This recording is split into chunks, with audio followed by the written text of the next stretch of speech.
Hello there and welcome to this tutorial. In this tutorial I will give you a basic introduction to the constructive solid geometry topic, where I will be showing you how to perform operations using on objects and modules using Boolean identifiers. So let's start, shall we? So the first thing that we need to do is we need to add objects. We need at least 2 objects to start working on our topic or project. So let's add a cube, for instance. I'm using the add-on, by the way. This add-on is called Cube Blocker. We've already covered this add-on in our hands-on workshop and tutorials. So we haven't checked that out. You can check that out, check that video, and so you can understand how to install and download this add-on. Anyways, so this is our first object. Now let's add another object. Let's add a sphere, for instance. Let's do this. Okay. Let's now make both the object intersect or inside of each other. Yeah, something like this.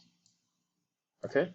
And next thing we need to do is that we need to click on one of the objects. So for instance, I'm clicking on this block right here. And after you do that, you go here to this menu on the right, and you click on this wrench or key icon right here.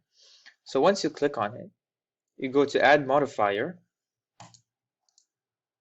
and then you go to Boolean, this option right here. You click on Boolean, and then you will be presented with this interface right here where you have a bunch of options. So the first thing that you need to do here is you need to click on this area right here where it says object to choose your second object. So here we have the cube, right? And then we have this spherical shape.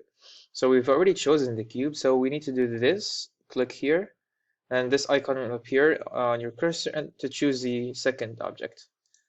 Right, so once you do that, then you already have chosen both the objects.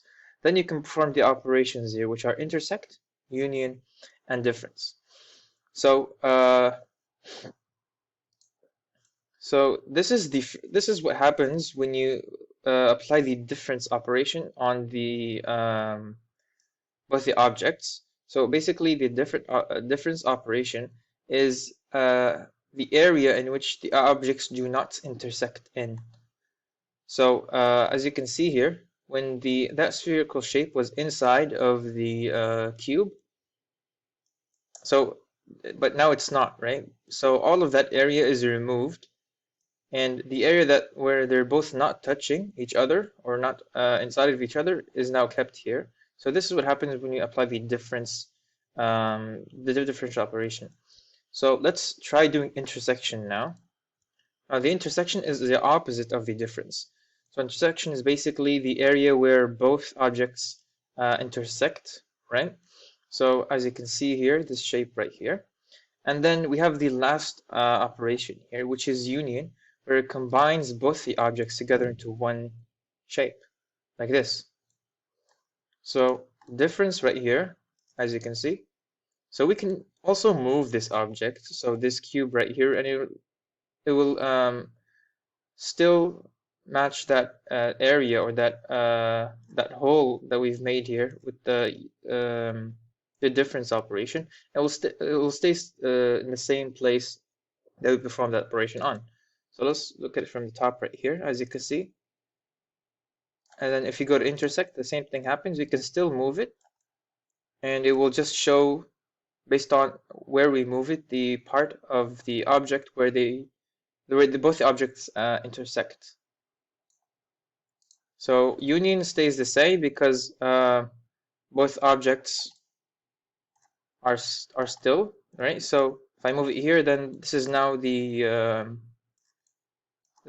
object, the unified object. Move it here, then the same thing. So right now we haven't applied those operations, so we're just like testing them, as you can say. Then you can click on this area right here to press apply.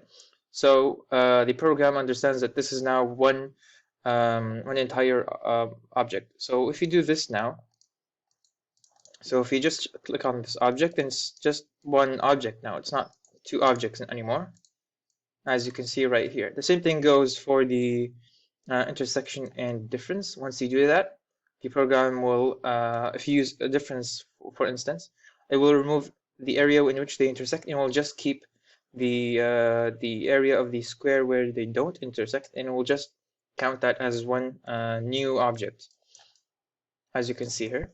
Yep. So thank you for watching this tutorial. I hope you learned something today. And the next tutorials, we will be showing you how to create objects using the Boolean modifiers. I hope you enjoyed this video. See you next time. Bye bye.